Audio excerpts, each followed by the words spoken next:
నమస్తే శ్రీమాత్రే నమః శ్రీ కృష్ణాయ నమః.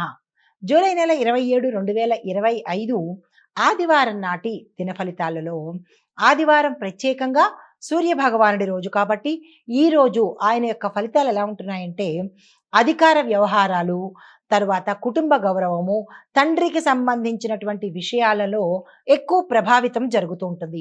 ఈరోజు చంద్రుడు మిథున రాశిలో పునర్వసు నక్షత్రంలో సంచారం చేస్తున్నాడు.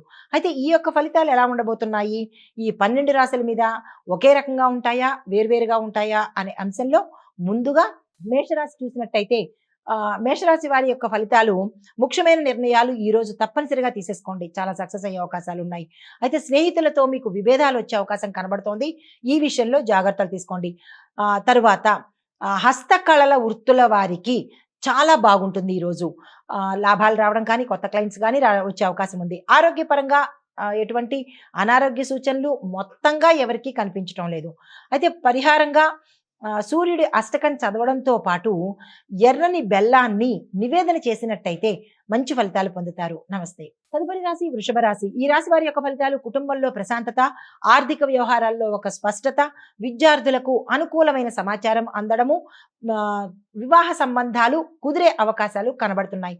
అయితే మీకు చెప్పదగిన పరిహారము సూర్యుడికి ఎర్రని పువ్వులతో పూజ చేయడంతో పాటు ఎర్రని పండుని నివేదన చేసి సూర్యాష్టకాన్ని కానీ సూర్య మంత్రాన్ని కానీ యథాశక్తి చదువుకున్నట్టయితే కనుక సానుకూలమైన ఫలితాలు పొందుతారు. నమస్తే. తదుపరి రాశి మిథున రాశి. ఈ రాశి వారి యొక్క ఫలితాలు అపరిచితుల మీద మీరు అస్సలు ఆధారపడకండి.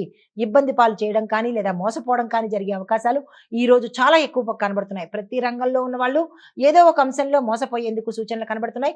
జాగ్రత్తలు తీసుకోండి. అయితే వాహన నష్టము అయ్యేట్టుగా కనబడుతోంది. అంటే వాహనాలు దొంగిలించబడడం కానీ లేదా వాహనాలు పోగొట్టుకోవడం కానీ లేదా దెబ్బతినడం కానీ ఇలాంటివి జరగడంతో పాటు ప్రయాణాల్లో యాక్సిడెంట్స్ అయ్యే అవకాశాలు, ఆటంకాలు, ధన నష్టము, వస్తువులు పోగొట్టుకోవడం కానీ ఇలాంటివి కనబడుతున్నాయి. ఈ రోజు అస్సలు బాగాలేదు మీకు.